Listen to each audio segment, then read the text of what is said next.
Shalom. First and foremost, I want to give all praises, honor, and glory to Yahweh, Bahasham Yahushai, Bahasham Rachak Wadash. Double honors to the elders and the apostles of Great Millstone, and peace and blessings to the elect. And today we're going to go into the book of Isaiah chapter 9. And as we get into it, a lot of Isaiah 9, a good portion of it, I would say, right, is prophetic.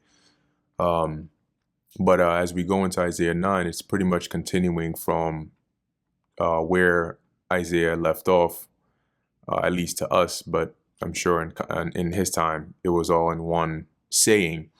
But where he left off, basically at the ending of Isaiah, the 8th chapter, right, as he mentioned, particularly in 22, right, and they shall look onto the earth and behold trouble and darkness, dimness of anguish, and they shall be driven to darkness. Right, and then he continues, nevertheless, the dimness shall not be as was in her vexation. So, as we went into in the 8th chapter, right, overall, that represented like the judgment and the harsh times, right, that the Lord brought upon them. But also a part of that darkness represented not having the way of truth, okay, or the way of, the path back to Yahweh Ba'Shem Yahushai to gain that salvation, which eventually was the state that Israel was driven to, which was why why it was needful for Yahushai to come on the scene when he did, to do what he did. So picking up in Isaiah chapter 9, verse 1, nevertheless, the dimness shall not be as was in her vexation. So this dimness or this darkness that they would be in is not going to be, like it was in her vexation. And this vexation is actually going to talk about the judgment that the Lord brought upon the northern kingdom, right? It says here, when at the first he lightly afflicted the land of Zebulun and the land of Naphtali. And around this time, especially those lands, I think we covered this in the 8th chapter as well, how the Lord had Tiglath-Pileser basically come and basically take over a portion of the northern kingdom, plundered it, and annexed it, right? And also when we read in 2 Kings, the 15th chapter, right, it mentions here, 29th verse, in the days of Pekah, king of Israel, came Tiglath-Pileser, king of Assyria, and took Ijon and Abel Beth Maacah, and Janoah, and Kadesh, and Hazor, and Gilead, and Galilee, all the land of Naphtali, and carried them captive to Assyria. Now, keep in mind, this was prior to the full deportation of the entire, the northern kingdom, which happened after Tiglath-Pileser by his son Shalmaneser V. Right, that's when they actually besieged Samaria and then broke into it, and then basically deported at that point the bulk of the northern kingdom. But prior to that, you had Tiglath-Pileser, who did come into the land, and as we just read about here, after plundering, also took captives into Assyria. So you had, like you would say, like waves, right? About like 2 or so waves of Israelites being taken captive into Assyria. So as it says here, first he lightly afflicted the land of Zebulun and the land of Naphtali, and afterward did more grievously afflict her by the way of the sea beyond Jordan in Galilee of the nations. So that whole region afterwards, after Tiglath-Pileser, is where you had pretty much the bulk of the northern kingdom, and that whole region, after being broken down, they were taken out of the land and sent captive into Assyria. Right. This was started by Shalmaneser V, but finished by Sargon, which is recorded to be his brother. So what Isaiah is saying here is that this was the judgment the Lord brought upon them, but that dimness, that darkness they were in, though it would be bad, it wouldn't be like this kind of judgment. And the reason is because they would be delivered from that darkness or that dimness that they were in, as it goes into in verse 2. It says here, the people that walked in darkness have seen a great light. And verse 2 is prophetic, right? When it says the people that walked in darkness Remember, in the end of the 8th chapter, it says they would be driven into darkness. So through process of time and through history, Israel ended up going off and off and off to the point where, leading up to the New Testament, you had Israel, even though you had Israelites that knew they were Israelites and kept the laws and customs and statutes, they were without the proper way of coming back to the Lord, which would be through Yahushua. So these people here that walked in darkness were the Israelites at the time of Yahushua coming on the scene that did not have the knowledge of the truth. And by that, I mean the doctrine that Yahushua brought. Okay, and more particularly referring to the ones within that region of Galilee and up north over there. So when it says here, they have seen a great light, that light represents Yahushua, the Messiah, right? And when he went in that region and started to teach, that was the fulfillment of them seeing this great light. They that dwell in the land of the shadow of death, which is, it's another way of referring to those that walk in darkness, upon them hath the light shined. Okay, and once again, that was manifested when Yahushua went and preached over there. So in Matthew 4, right, we'll get the account of that. This is Matthew chapter 4, verse 12. Now when Yahushua had heard that John was cast into prison, he departed into Galilee. And leaving Nazareth, he came and dwelt in Capernaum, which is upon the seacoast, in the borders of Zebulun and Naphtali, that it might be fulfilled, which was spoken by Isaiah the prophet, saying, the land of Zebulun and the land of Naphtali, by the way of the sea, beyond Jordan, Galilee of the Gentiles, or of the nations, as is worded in Isaiah, the people which sat in darkness saw great light, and to them which sat in the region and shadow of death, light is sprung up. Okay, from that time, Yahushua began to preach and to say, repent, for the kingdom of heaven is at hand. And that repenting for the kingdom of heaven is at hand was a part of that light that Yahushua shined upon them, right? Starting with him, because it would be through him that we would gain that salvation. But this was the fulfillment of what Isaiah was prophesying about here in Isaiah 9:2. Verse 3, thou hast multiplied the nation. Now, in verse 3, it is, I would say there's a part of this which is probably attributed to maybe a translation or scribal error. But when you look at a lot of these other translations, they all sort of agreed to omitting this not in here because it doesn't agree with the rest of the verse. It doesn't really make sense in the verse. So it says here, thou hast multiplied the nation and not increased the joy. They joy before thee according to the joy in harvest, and as men rejoice when they divide the spoil. Right? So it would make more sense that this not is omitted here. And it would read that thou hast multiplied the nation and increased their joy. Why? Because as we're continuing from verse 2, it's on the same point of having that light shined, right? And eventually that would lead to the peace, the joy, the prosperity. So as it says here, and the colon is sort of tying that point in, right? They joy before thee according to the joy in harvest, right? Like when there's a harvest, everybody's happy.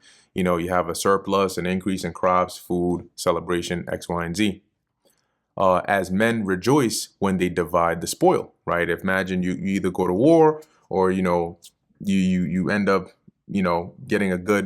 coming across a good spoil, right? It's with joy that you divide it. Verse 4, for thou hast broken the yoke of his burden, right? And the his here being Israel. So this is signifying that point in the future where the Lord would completely deliver us from all of our oppressors. All right, though it's worded as though it's one, right? It's to signify freeing Israel from the burden of being under these nations. So as it says, for thou hast broken the yoke of his burden, which the heathen that laid the heaviest burden upon us is Esau, Edom. But as it says, and the staff, so the yoke is like the actual yoke, right? Imagine you have an oxen, or even a slave. You put that yoke on them, which signifies servitude. And the staff of his shoulder, which is like a staff or a rod or a whip of chastisement. When you go into the word shoulder, it goes into like your back or your shoulder blade. And either as an animal or a slave, that would be used to like whip you, to keep you in check. It says the rod of his oppressor, as in the day of Midian, right? So making reference back to the time when the Lord delivered us, using Gideon, right, in the 300, and he did it in a miraculous way, right? To where he basically turned, the enemies against each other and so on, and basically delivered us. So that's that joy, right? Because the Lord has delivered us, and he will again in this miraculous way. And then it goes into verse 5. For every battle of the warrior is with confused noise and garments rolled in blood. Now it's interesting because that deliverance in Midian was kind of like that, right? And just generally wars in the ancient world were with confused noise, a lot of sounds on the battlefield, right? And people getting cut, stabbed up. That's where you have your garments being rolled in blood. But this, right, this battle in which would lead to our deliverance will be with burning and fuel of fire. All right. And that battle that Isaiah is referring to here in the 5th verse is going to take place in our time now. Okay, because it only makes sense that verse 4 would be fully fulfilled in our time now, because that is when the Lord is going to completely break that yoke of our burden, right? And the staff of our shoulder and the rod of our oppressor, because we're no longer going to go into captivity anymore after this deliverance. And it is through that destruction by burning and fuel of fire that we are going to be delivered out of here. And that's going to be by World War III, right? That's that war that will be fought with the missiles, right? The bombs and so on and so forth. Verse 6, for unto us a child is born, and that child is Yahushua, the Messiah. So unto us, meaning unto the nation of Israel, right? Yahushua would be born. Unto us a son is given, and the government shall be upon his shoulder. Now, the shoulder represented, it signified sort of like bearing or carrying, right? If you had a yoke, it would be put upon, bared upon your shoulder. If you were carrying a sack or, just carrying anything, typically in the ancient world, you would bear it upon your shoulder. So that was to represent that this son would bear the government. He would basically take the responsibility of bearing that rule. And his name shall be called Wonderful, Counselor, the Mighty Power, the Everlasting Father, the Prince of Peace. And these were titles attributed to Yahushua. Verse 7, of the increase of his government and peace there shall be no end. And that government goes into his rule. So he's going to have that everlasting dominion, right, without end. Upon the throne of David and upon his kingdom to order it. Because Yahushua, basically, he is a descendant of David, right? And it's going to be the house of David that is going to be the head, right? That governing body at the very top of that with Yahushua. It says, and upon his kingdom to order it and to establish it with judgment and with justice from henceforth, even forever. And the scriptures tell you, right, that all Israel shall be saved, and it will be a world without end. The zeal of the Lord of hosts will perform this, right? So it's the Lord, it's the Most High's intent to make this come to pass. Verse 8, and so now Isaiah returns back to, so as he's prophesying, he's speaking of these things that are happening in the future, and then he returns back to the present day judgment that will come upon Israel. So it says here, the Lord sent a word into Jacob, and it hath lighted upon Israel, meaning it has fallen upon Israel, and all the people shall know, even Ephraim and the inhabitant of Samaria, that say in the pride and stoutness of heart, the bricks are fallen down, but we will build with hewn stones. The sycamores are cut down, but we will change them into cedars. And this is referred to them.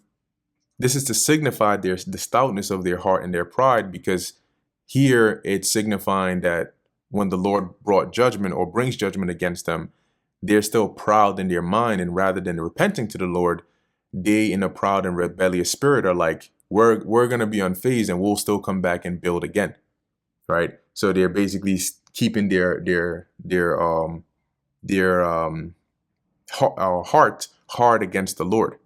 And that's why here refers to the pride and stoutness of their heart.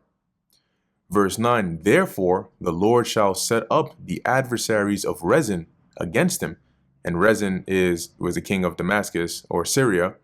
So here the Lord is saying, so as a result, since you think you're so bad, right, and you don't want to humble down, I'm going to bring up all the enemies of your ally, Rezin, right, against you and join his enemies together. So I'm going to have them form an alliance with each other to all come against you, basically. Verse 12, the Syrians before and the Philistines behind, and they shall devour Israel with open mouth, which is to signify that the Lord will bring these nations, right? He names a few of them here, against Israel. So though they were allied under the reign of Rezin, Rezin didn't live forever, right?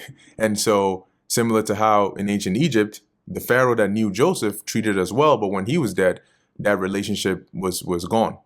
So the Lord's saying here, he's going to bring this judgment against Israel by the hand of these nations for their stiff-necked and hard-headed ways and trusting in their own power. For all this, his anger is not turned away, but his hand is stretched out still. And that represents, even with all this and the judgment the Lord is bringing, it's not enough, or it hasn't appeased his wrath. So his hand being stretched out still, meaning he's continuing to bring judgment. For the people turneth not unto him that smiteth them, neither do they seek the Lord of hosts. And that is a representation of what they were saying here in verse 10, right? So rather than repent and humble and turn to the Lord, they're not seeking the Lord still. And that's why in the first chapter it says, why should he be stricken anymore?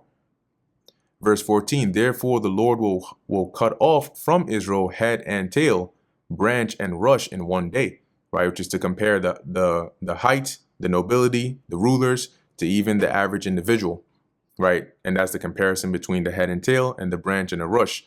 So the branch is like a palm branch or a tree, which is more exalted than that of like a bulrush. So in one instant, the Lord will bring judgment upon them all. The ancient and honorable, he is the head. The prophet, and the prophet that teacheth lies, right? The false prophets, he is the tail. So from the top to the bottom, they're all going to get that judgment. For the leaders of this people cause them to err, and they that are led of them are destroyed. And this is something that's been reoccurring in Israel, right? It was prevalent back then, but those same spirits that did the same things are back here again in similar positions doing the same thing. And just like the Lord brought judgment against them back then, he's going to bring judgment against them in this time. Verse 17, therefore the Lord shall have no joy in their young men, neither shall have mercy on their fatherless and widows. For every one is an hypocrite and an evildoer, and every mouth speaketh folly. So even from their young men to the lowly of them, they're all still wicked and evil, right? So here it is, you'll go and beg and call out and say, oh, these rulers are oppressive and wicked, but you're a poor man committing adultery, or doing some form of wickedness and worshiping idols. And every mouth speaketh folly. For all this, his anger is not turned away, but his hand is stretched out still. So for all this, right, even after all this, the Lord is still bringing judgment. Verse 18, for wickedness burneth as the fire. And this is talking about their wickedness. And now he's likening it onto, and I think this is similar to what Amos did as well, right? He's likening the wickedness here to be so intense, it's like a fire, right? It says it shall devour the briars and thorns and shall kindle in the thickets of the forest, right? Those bushes, and shall mount up like the lifting up of smoke. So imagine like a wildfire that goes out of control and is burning and everything and creating this big puff of smoke in the air. That is how the Lord is likening the wickedness of Israel at this time. Through the wrath of the Lord of hosts is the land darkened, and the people shall be as the fuel of the fire. No man shall spare his brother, right? So at that time, this is like the general judgment the Lord brought upon them. But prophetically, right, and we know that because of, the mention of the people being as the fuel of fire, right? In this time, the land that's going to be darkened is Babylon primarily, right? And the people are going to be the fuel of the fire. So when those missiles hit, pursuant to 2 Peter, the elements melting, guess what? People are part of those elements that are going to melt in here, okay? But as it says here, no man shall spare his brother. And then it emphasizes on that in verse 20 and 21. So in verse 20 and 21, it deals with like the state of Israel at this time when the Lord started to bring judgment and the structure of the nation, even though it was divided, started to decay more and more, to where you now started to have more civil war, moral decay, plus the adversaries, right, the Assyrians coming against us. Verse 20, and he shall snatch on the right hand and be hungry, and he shall eat on the left hand, and they shall not be satisfied. So this, it sounds like it, but it's not literal cannibalism, right? As them eating their own flesh, right? But it's referring on to them basically eating each other, right? Which is like attacking each other, division, civil wars, and so on. It says here, they shall eat every man the flesh of his own arm.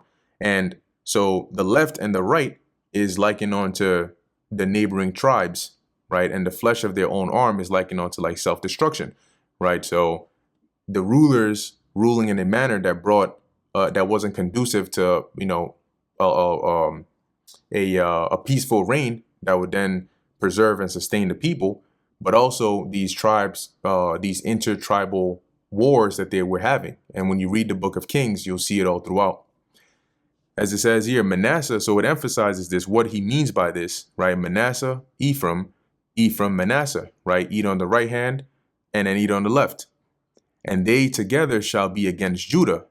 For all this, his anger is not turned away, but his hand is stretched out still. So it's to represent how they would basically be going against each other. And just a couple of precepts here that use similar wording, right? This is Psalms 27:2. When the wicked, even mine enemies and my foes, come upon me to eat up my flesh, they stumble and fell, right? They stumbled and fell. Obviously, when they came against King David, they weren't actually about to eat his flesh like cannibalism, but it means they were coming to hurt him or cause harm to him. This is Galatians 5:14. For all the law is fulfilled in one word, even this, that thou shalt love thy neighbor as thyself. But if ye bite and devour one another, take heed that ye be not consumed one of another. This I say then, walk in the spirit, and ye shall not fulfill the lust of the flesh. See, and Paul was referring here to that division, you know, of coming one against another. You know, it would eventually lead to like this back and forth and this ultimate destructuring of that body. All right. So coming back to Isaiah 9, this pretty much brings us to the end of the chapter. Lord willing, this was edifying to the elect. In closing, I want to give all praises, honor, and glory to Yahweh, Bahasham Yahushai, Bahasham Rechak Wadash. And until next time, Shalom.